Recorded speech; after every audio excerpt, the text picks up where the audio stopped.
Well, hello and welcome back to another episode with the Learn Crew. We're so excited today. We have the sensational Irina, our manifestation coach, the amazing Bruno Gill, our self-love coach. I'm here, Kara Jean, as your executive coach, and we have the amazing Toby Staples today as one of our guest speakers. We're so excited. You have seen Toby in our comment section dropping all of that gold, so we just brought it up onto stage today. Go Toby! Woohoo! Time to shine, It's great to have you. Well, I'm very grateful to be here with all of you guys. This is going to be an amazing episode. I'm excited. And it is. Today we're talking with fear. So we talk about fear a lot, and that just comes up as a human being in life. Things get new and fears come from that space. But what if instead of talking about fear, you talked to fear? What would that change? So I'm going to go to Irina first. What immediately comes to your mind? You know what? This is exactly what I'm practicing and teaching my clients. I say it's okay to have the fear, but we are not going to allow that fear to have us.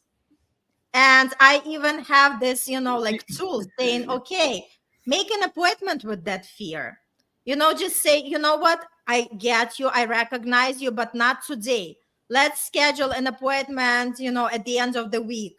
And guess what? By the time you have that appointment with the fear, that fear already is gone because you are focused on something better in your life. Yes. Oh, I love that. It's like, let's put a pin in it, fear. I hear you. And we'll talk about that on Friday at 2. And then at Friday at 2, you're like, fear, where are you, fear? Huh? I'm ready. So good. Yes. Toby, what's this bring up for you? Well, we all face fears on a daily basis, but it's how we look at them. Because I take everything as a lesson for learning. So there's nothing to fear with learning ever. So that's why I govern myself from a place of, I like to say I have zero fear. Yes, things may arise, but I look at it as, okay, I'm missing something here. I got to find it because it's not a threat. It's a lesson presenting itself. So I just got to dig a little deeper. That's what I do all the time. Yes, what I heard there is that if you lean into lifelong learning, fear becomes yet another lesson and not a roadblock. Yeah. Yes. Oh, yes. All right, Bruno, you got to follow all that up. What you got? No problem.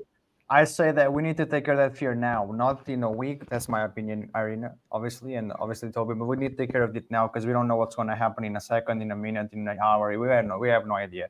Now is the time, not in the future, not in the past. This is the present. Right now, we're living in here. The future doesn't exist. The past already existed. What exists now is the present. Now. Take care of it now. Do it now. Right? Take that out of the way. Right? And just attack it with everything we have because we have nothing to lose, right? We're not getting any younger. Every single day of our life, we're actually closer to death, right? So, what's the point of living with it now? Let's just take care of it now, right? Let's find a way to take care of it now, right? Simple. Oh, I love that. So as a reverse to putting it on the calendar and dealing with it at the end of the week, so you just look straight in its face and go, what do you want? Yeah, exactly. Exactly. Like go away, just leave it. You're not getting anything from me now. You're messing with the wrong person, man. That's the point. Right? It's just like, right, that's it. Look it dead in the eyes and smile. Right? Yeah.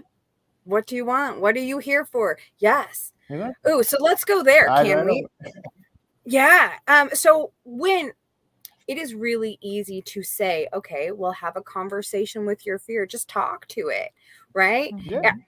I've had so many conversations with my fear, but it was not that's easy. It's simple, right? But not easy. It was not that easy when I first started, like literally just calming my hormone soup down enough to say, what do you need in that space was a challenge.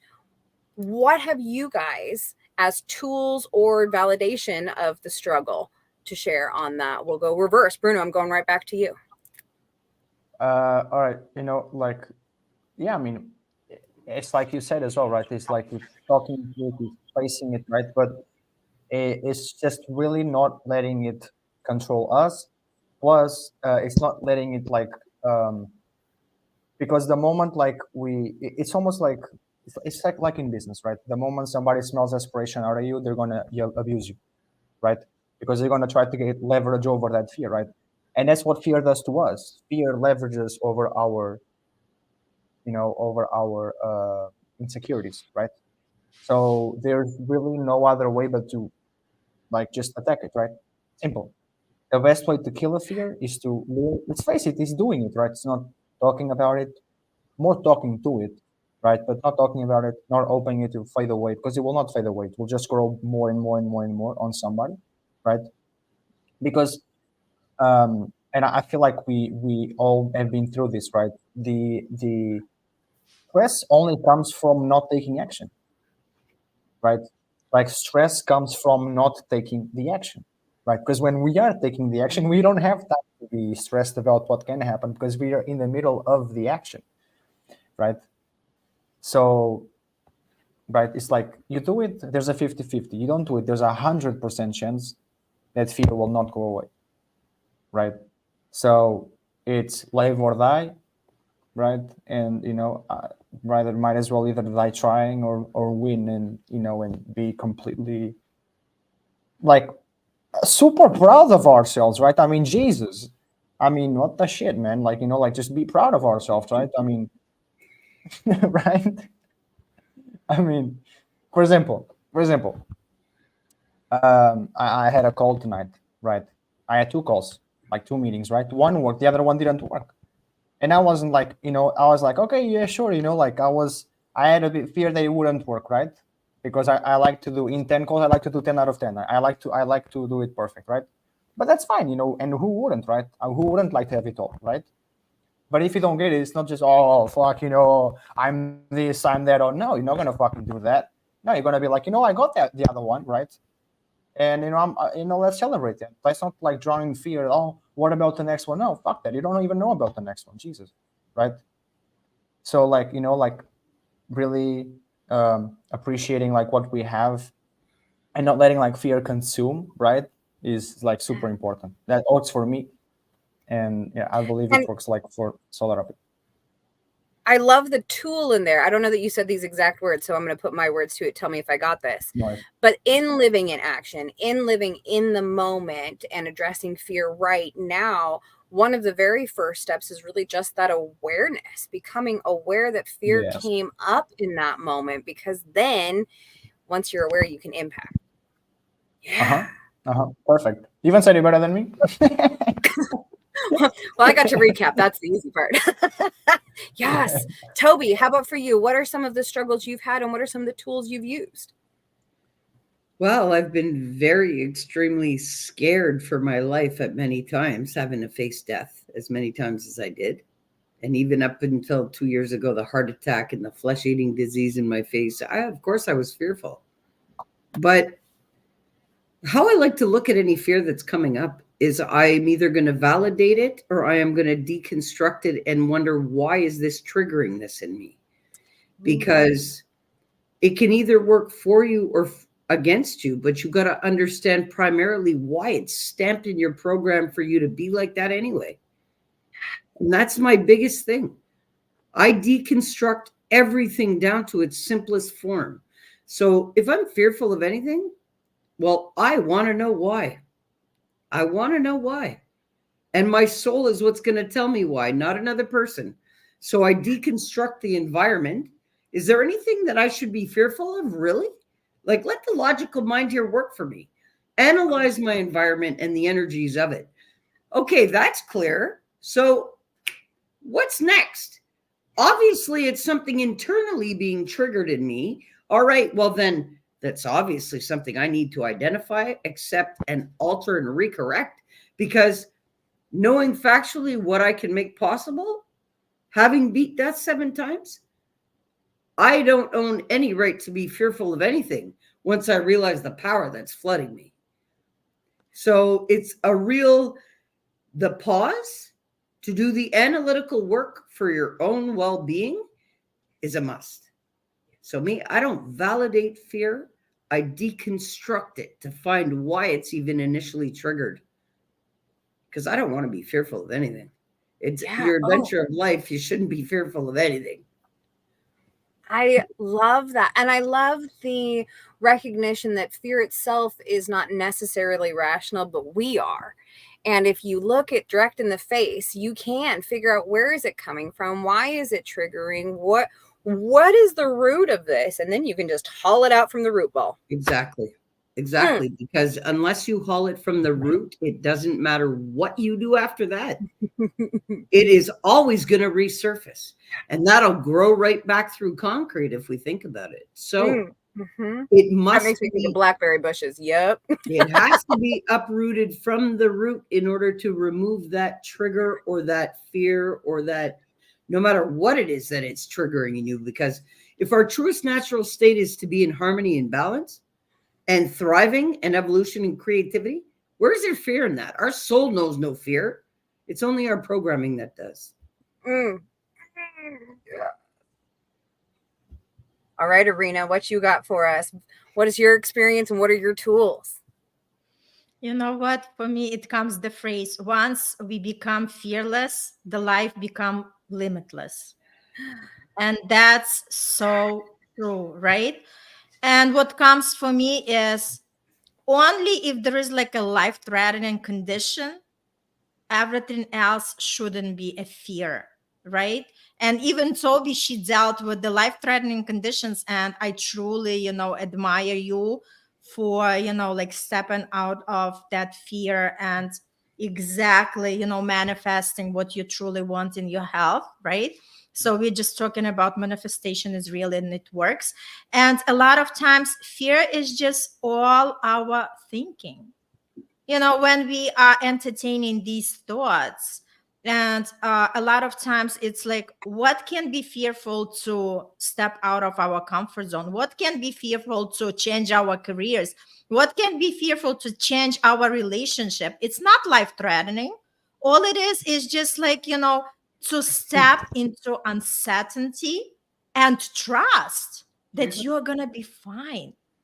And that's exactly what it is, because a lot of times we just start feeding ourselves with these negative thoughts.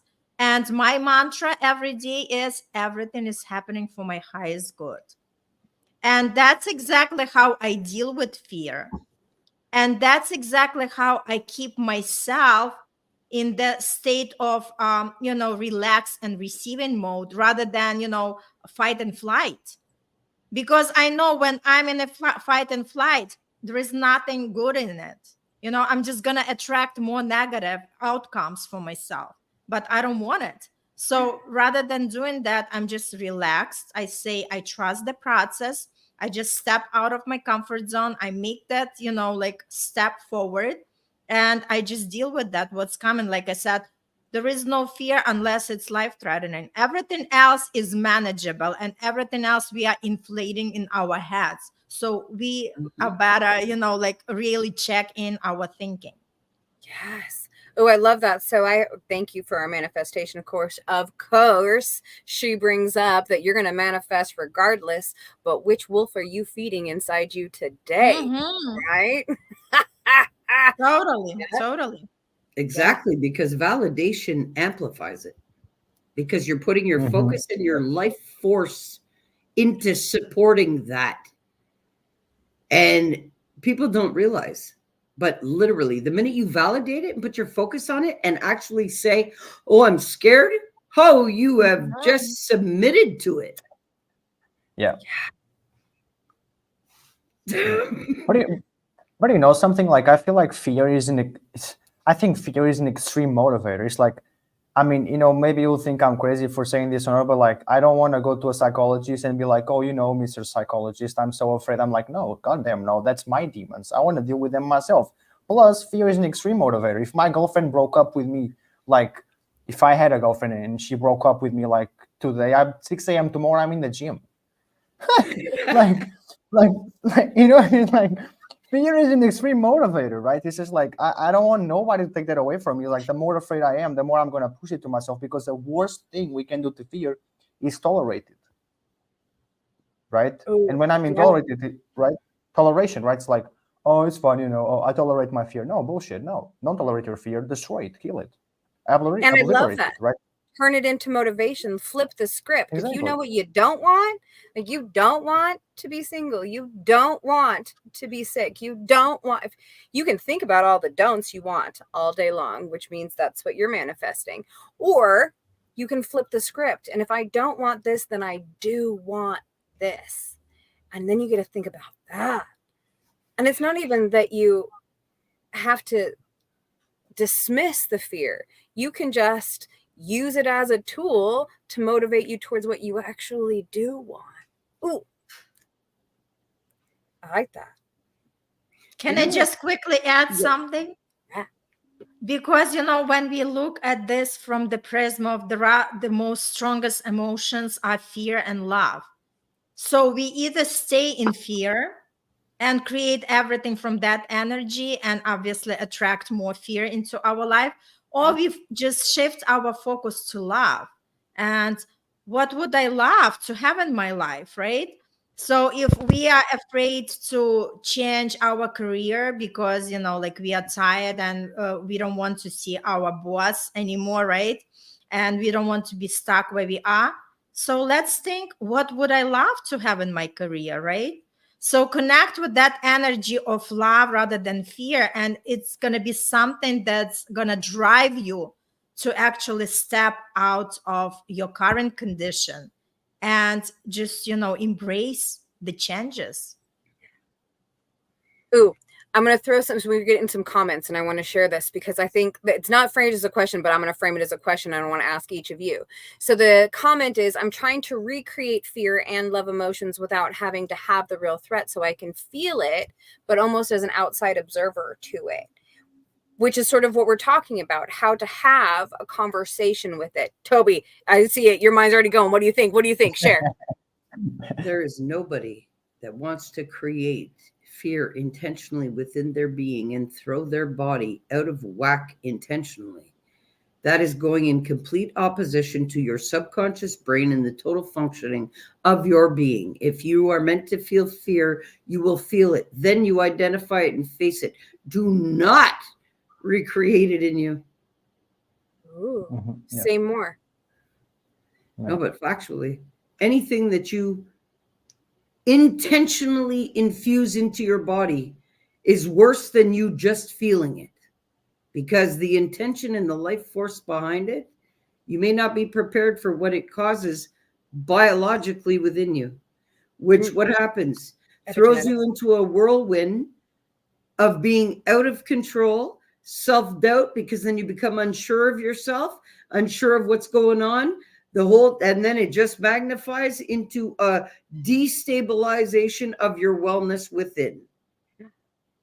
So really, honestly, I don't know who sent that comment, but please don't you induce intentionally fear into you, because it's a total contradiction to your whole governance of your being. Oh, so what I'm hearing here is the very real reality that choosing to relive a trauma is choosing to relive trauma.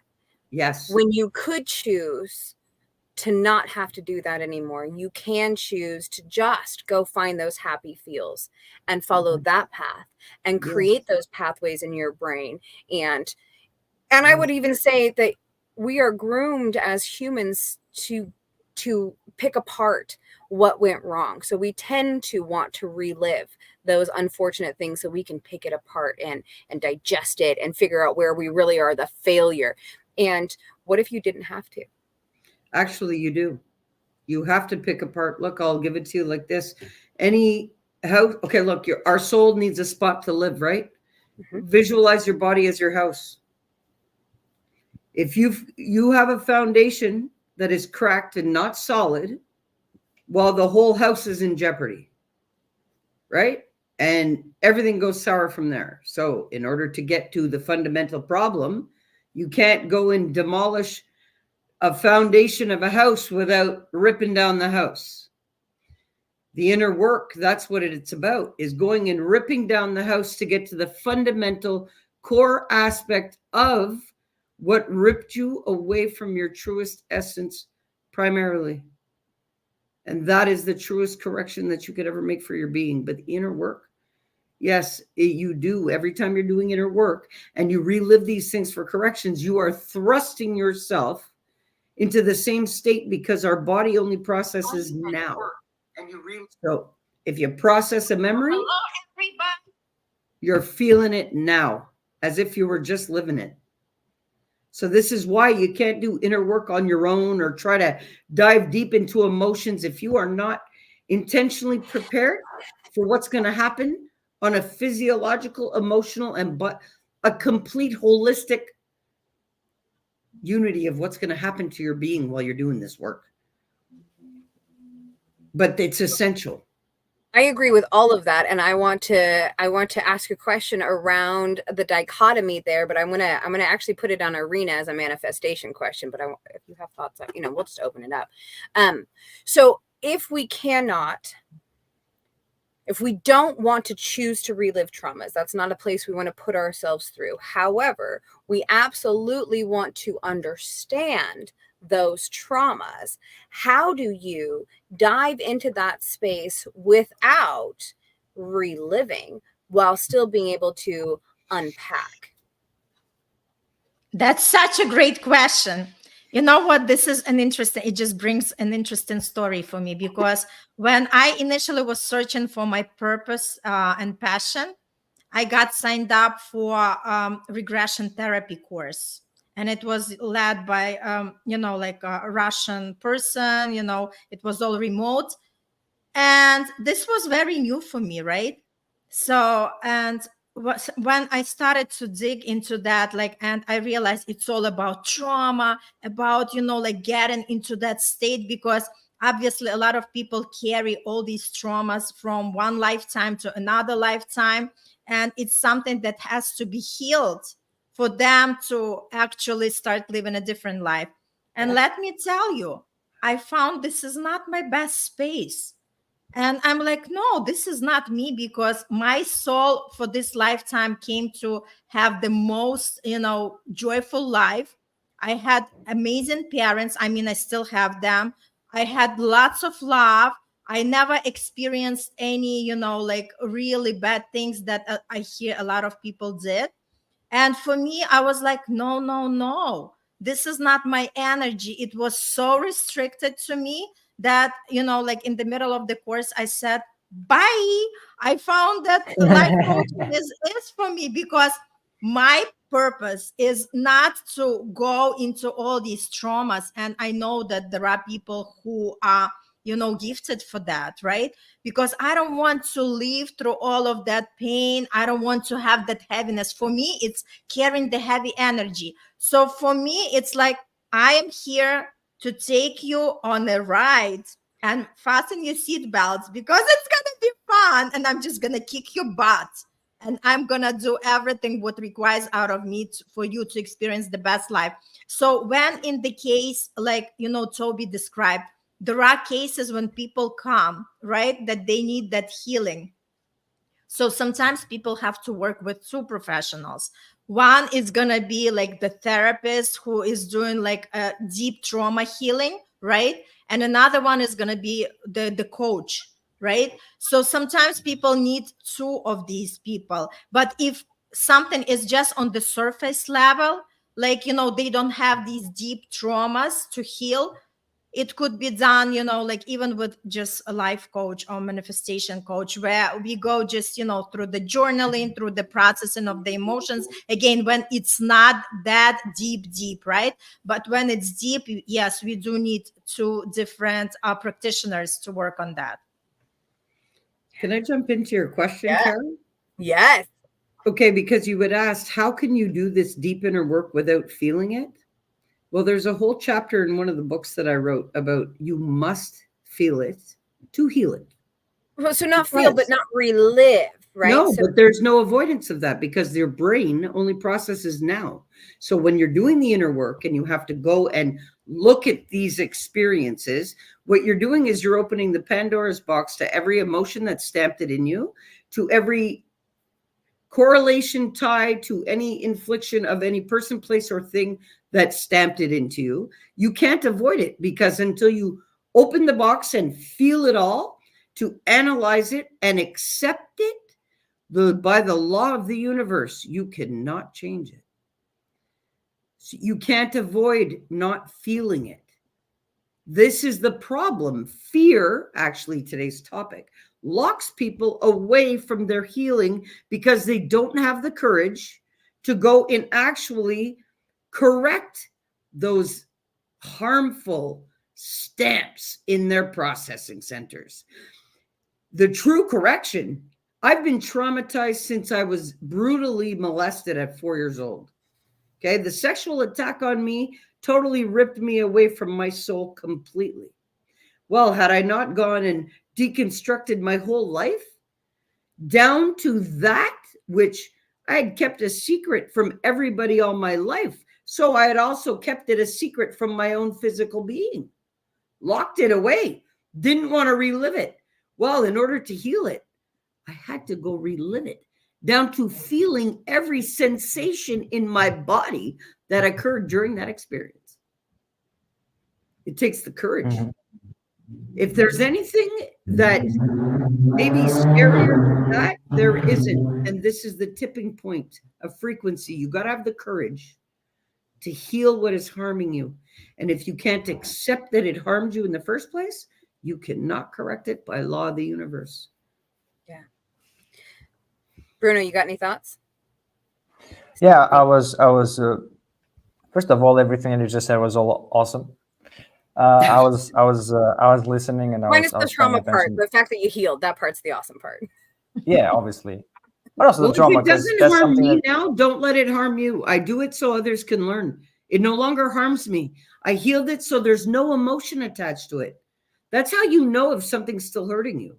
If you can talk about it with no emotion and be heartfully sharing and expressive for others' learnings, you have healed it within yourself. That's how you know. Sorry, Bruno, keep going. No, no worries, no worries. I'm listening. Very nice, very nice, very awesome, very inspiring stuff, and that's what we kind of want. I'm No, and I was thinking to myself, like, there's no light without dark. It's the yin and the yang. That's how it functions, right? There's no higher self with no lower self. There's no fulfillment without. There's no extreme fulfillment without extreme pain. There's no extreme gratitude without extreme loss, right?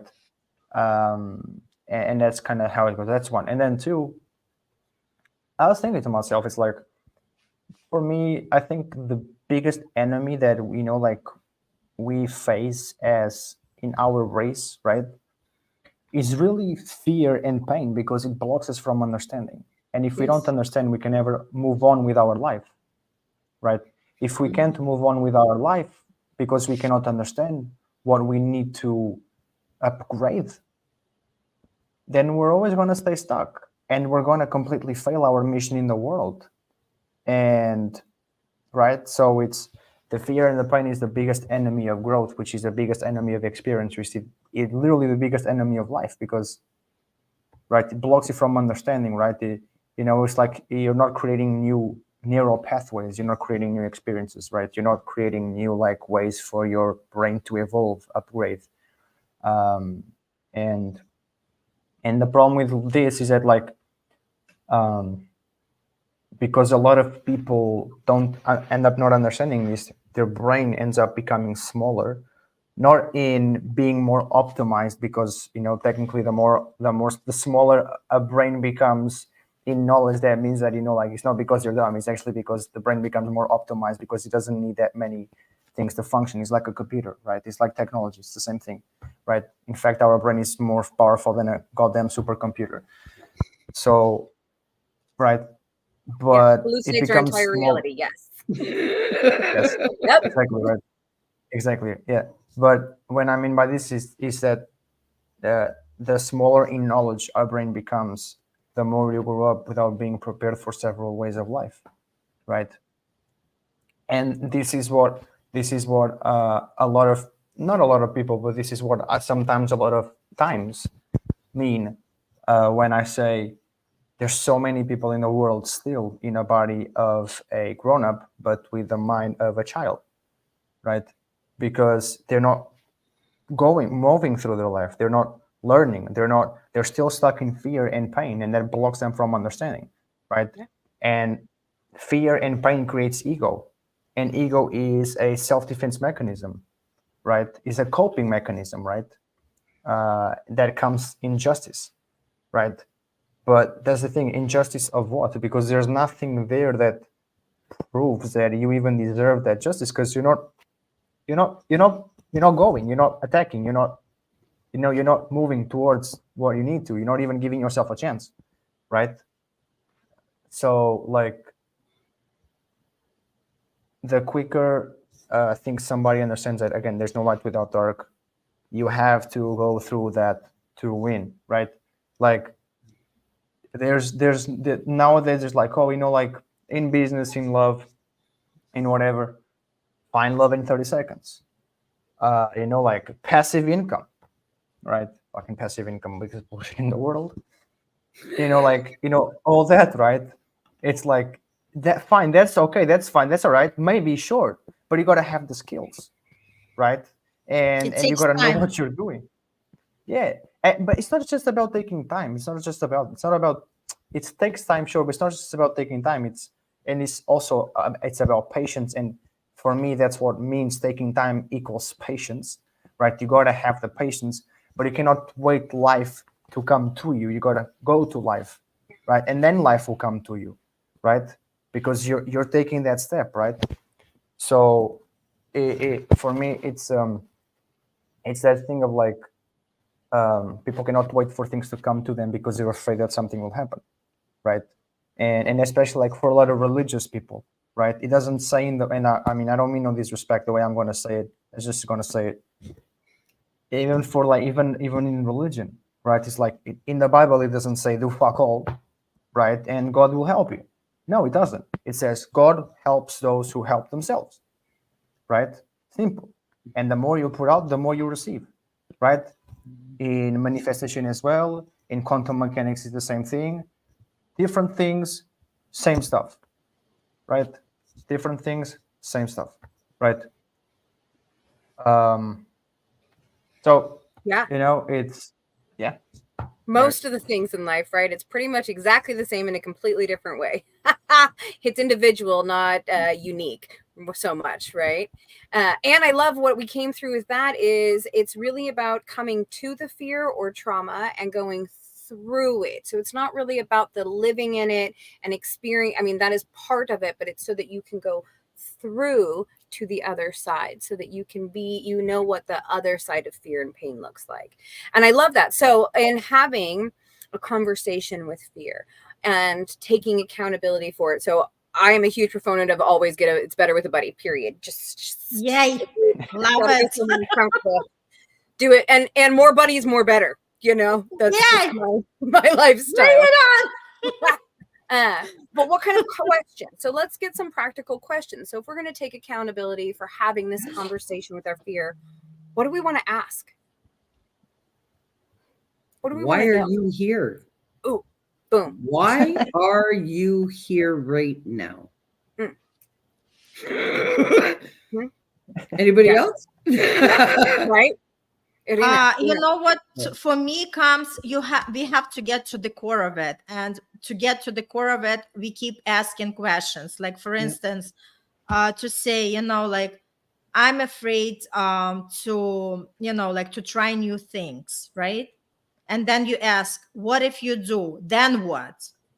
And then you keep asking, and then you're gonna say, oh, you know what, I'm afraid I'm gonna fall, I'm afraid that everybody is gonna be, judging me or making fun of me. Okay, then what?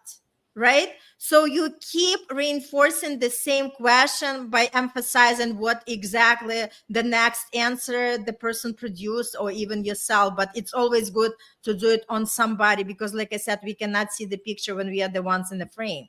So you always require the body to do it with, right? So the thing is that you keep like asking and asking, and it's like layer to layer to layer until you actually get to the core. And once you get to the core, you realize there is nothing to be fearful for. Just go all the way in and experience and see where it's gonna take you. Ooh, so why are you here? Or what are you here for? And then why? And then why? And just dig, like we were talking, down to that root. Ask that question again and again and again. Yeah. Bruno, what else would you ask? I say, when are you leaving? Yeah. Do I need to destroy you? Do I need to own you? Is it okay? Fine, no problem. Let's do it. Whatever. What do you need to go away? Yeah, exactly. Like, what do I have to do? Like, do I just have to, like, the more I try to the more I try to show you that, I'm your boss and I own you, and being here with me just raises my ego, because like is like this is a point, like, is this fear trying to show, is this fear trying to make me like afraid, but I won't be. My ego just will raise because I actually feel that fear, and that's normal because I'm actually doing something good for my life. Or do I just like need to let go of it, so it actually goes away? Because that's the thing. I think that like that's something that we show our brains, like the more we try to like let go, like the more we try to let go, the more we, for example, a thought, right? We have a bad thought, like, oh no, don't think that. Oh great, your mind basically saying, okay, he likes this. This is important for him. More of this, more thoughts like this, right? You're just basically saying to your brain more thoughts like this, right? But if the thought comes like, oh, it's not real, just don't give a shit, whatever, and like you just start doing something else, it will not come to you again. It won't. Okay, and maybe if it does like 2 or 3 times, just ignore it until it goes away, right? Because every single thing we do, was just 1 second, though, just 1 second.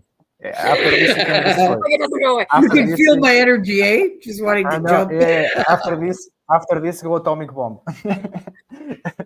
but it's just like the more because everything is programming, right? And the majority of the program we do is to ourselves, right? Because we speak a lot with ourselves, and we are majority of times with ourselves, right? So lots of the programs is the way we feel and the way we think and the way we say stuff, right?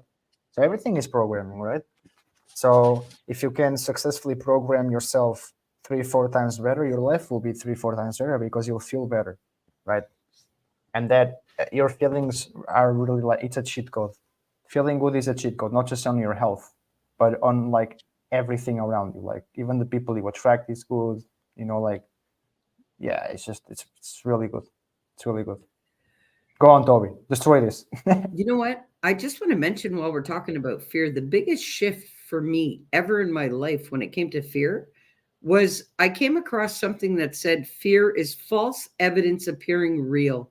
That stuck with me from the moment I saw it. And that's why from that moment, first of all, we lack the self-awareness sometimes to realize that it's not even fear that we're feeling initially.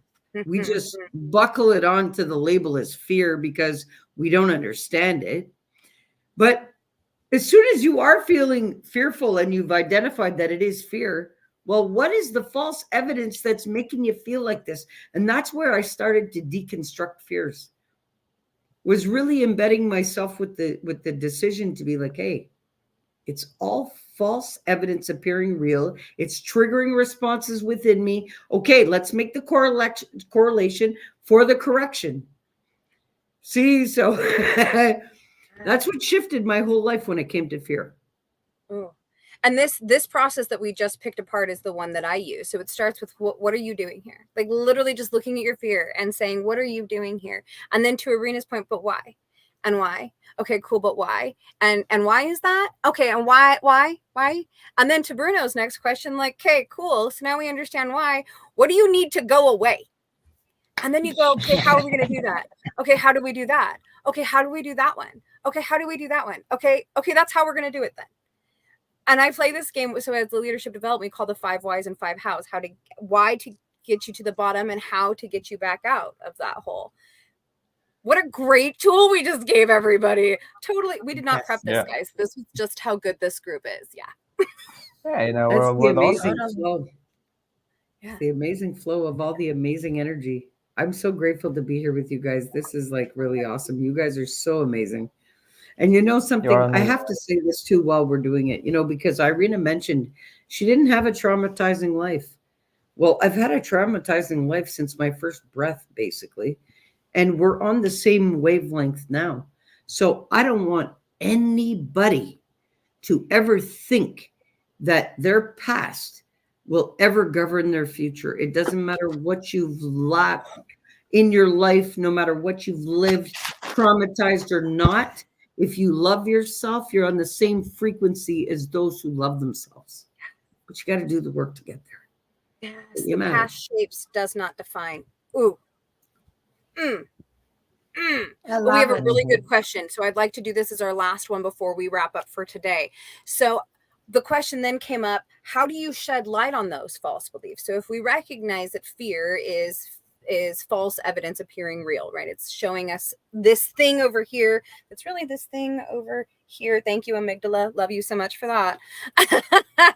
So how do we shine light on that? What are some of your guys' tools for highlighting that and figuring out where that false belief is? Who's going? Go ahead, you guys. Do it, Toby. You're already talking. Do it. Well, I've deconstructed myself down to my core because I am one that really fundamentally believes that your fears in life are based on your first 7 years of programming. So what you are programmed to be fearful of, unless you correct it from your fundamental core, you will retain, and your life force will support that throughout the rest of your life. So it's inner work, inner work, inner work. And if there's something that arises that makes me feel shifted, I immediately analyze, because there's no reason, after I've done the inner work and self-mastery and now spiritually awakened and been through everything that I have, that I should have any fear, even gurgling within me. So I immediately stop. And I investigate that, because if I'm sensing that, there's a reason for it and there's a cause for it, because you don't have those effects without the cause of it. So the way I am now is, complete halt, stop. Why am I feeling like this? And I will not allow myself to feel that. Yeah. Like, I'll feel it to find out what it is, and then, hey, I don't allow you here. You don't belong here, because my soul knows nothing about this. So no, that's what I do. Oh, I love that. And a big thank you from our audience for shining the light on that first 7 years. It's really, really true, y'all. Brain study wise. That is where a lot of our pre-programming, where we made agreements that this is how things were before we knew what we were agreeing to. Yes. That's a big one. Irina, how about for you? For me, what it comes is every situation in our life is plastic. And it all depends what kind of emotions we are going to add to that. Because I always keep reinforcing it with my clients, saying, something bad happened.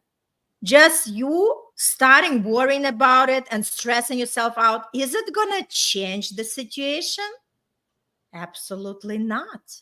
It's already done deal. So rather than just, dwelling on it and be constantly worrying and stressing out, just relax and allow good energy to come to you, and just focus your mind from that fear to love.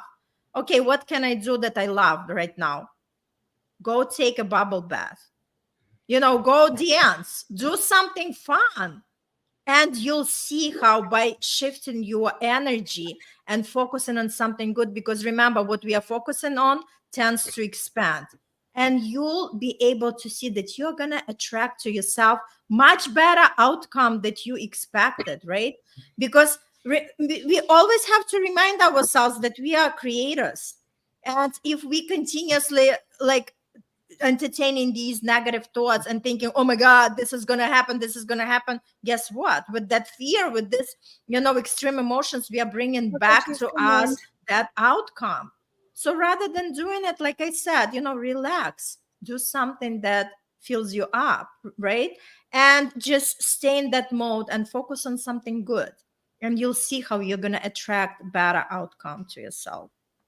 Yes. So I love that. Toby said, let's be aware. Let's do the work. Lean in. When you see something that does not resonate right, look deeper at it.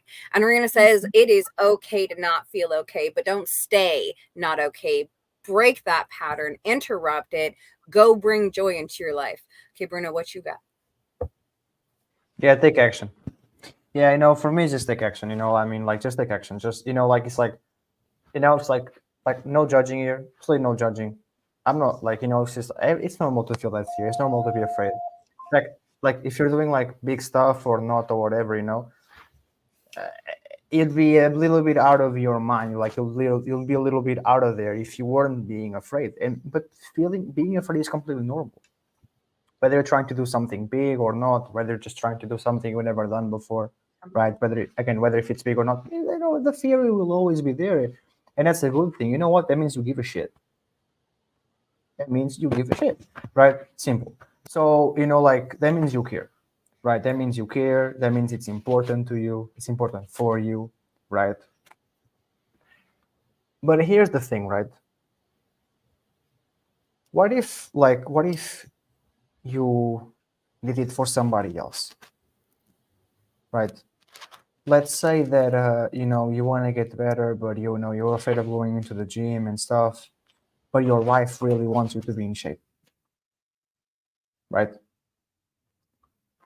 It's for you, but it's also for your wife. It's also for your parents. It's also for like your future kids if you have them, or right now if you actually have them right now, right? You may be afraid, but you have a higher reason that just pushes you through that wall that you're so afraid of, right? And I especially feel that like for men as well, which is like me being a man, the majority of the things I do is not even for myself. I'm not trying to like, make a shitloads of money and be, super influential and whatever, and, going on this podcast, and one day, being bigger than Tony Robbins, being me, period, and whatever, for me. Look, man, I don't give a shit. I could go to Mozambique and be a mercenary or some crap. I don't know. I don't care. Like if I was just by myself, that's exactly what it would be. I don't know. I mean, something. I mean, a little bit I feel like that would extreme. not be what you do, Right? but that's cool. I get the concept. Yes. Yeah, but you get the concept. Like just something. I just something. I just something. Right? I But love that. it's right. It's like especially as a man, try to do something for somebody else, right? Like your biggest purpose is somebody else, and probably already do it. I'm not saying anything new, right? Like work really hard for somebody else, right? Work really hard for this, work really hard, like for your family, right? Have a higher purpose, right? And then create your value, right? Because here's something else, right? Here's something that like a lot of look, if you're a man, right? If you're a man and you want to like get lucky in love or dating, you got to have stories, right? You got to be exciting, right? And you won't have any story if you don't face your fears, right? So face your fears. You have stories, right? Yeah. You'll have like you'll have like a lot of great great stuff to say, right? Because your life just became more interesting, right? Yeah. I On the heard other side of the courage, fear, really, in yeah, what you're courage, saying, right? So bravery.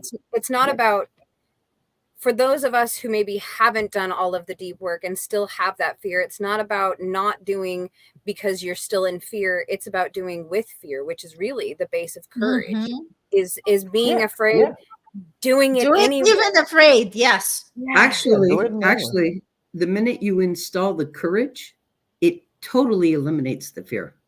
Mhm. Totally. Yeah. That's Yeah. the tipping point.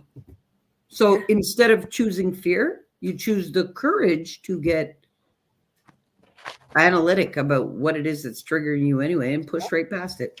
Yeah. Yes. And I would add to the perspective that you'll know that this is happening when you have that second thought. So that first thought is that pre-programmed one where you're like, this is what it is, because this is what I agreed to when I was 6, right? Before I even knew I was agreeing. But then there's that second thought, that next thought that comes after that's like, maybe that's not the thing though. that means you're doing the work. That means you have been addressing that. That is your courage speaking. That is the you outside of those traumas and dramas who's like, hold on, I do see this higher picture. Wait a second. So if you have a second voice in your head, that means you're doing this work. So good job. Well done. Yeah. And I want to recap what we did and then have everybody do kind of a last thing before we head out. So we started with, how do you have this conversation, right? Let's give them a tool. So first, why are you here? Okay, why? Go 5 times, dig deep into that. And then what do you need to go away? And then get your 5 hows to get yourself out of that. And then how do we do that? Well, first it starts by becoming aware and recognizing a lot of this came before you were 7 years old. So you know a place where to start that conversation. And then you can interrupt it as you start to get too far down a path and it starts to get too uncomfortable and you're reliving rather than processing and going through. Interrupt it. Go do something happy. Change it up. Choose that happy space so that you have the courage to go through these feelings to the other side and know that you've been doing it. Odds are, if you have a second voice in your head, you've been doing it. Toby, wrap us up. What is your last thoughts? Guys, just stay in your heart space because there's no fear that's allotted there. Simple as that. Your heart's going to give you 2 feelings. It's going to pull you to it or it's going to push you away from it. No fear involved, no thought attached, no trauma, no pain, no suffering. Factually, this is where you're supposed to follow your heart. You can avoid all the fear by doing just that. I'm really grateful to have been here, guys, with you guys today. It's amazing. I send everybody love. Hear it, and everybody listening and everybody in the world, factually. Yep. Irina. Yeah, I just wanted to say that face your fear and just step out of it and recognize that the fear is always there. It's part of our emotions. We are human beings, but just recognize the fear, but not allow that fear to, be in front of you, and just befriend that fear, knowing it's there, but knowing that you are in charge. Bruno. Yeah. I mean, I said it so many times, but I mean, yeah. Like don't overthink about it, right? Take action with it, right? Because obviously it's the stress, it's the anxiety, it's the adrenaline, that creates fear, right? And it gets so big, we become paralyzed with. We don't want that, right? Always remember what you're made of, right? If you weren't supposed to be alive now, you wouldn't be alive. You wouldn't even be listening to this right now. You should be somewhere else, right? So yeah, like keep doing you, keep being you. Like you'll whatever you're going through right now, you'll get there, right? And that's it, man. Like just be awesome, right? Yes. Face that shit. You're doing it. And you don't have to do it alone. We'll see you next week, everyone. Thanks again, Toby, for coming and hanging out. Thanks for having me. I love you all. And then we get to stare at each other until Johnny kicks us.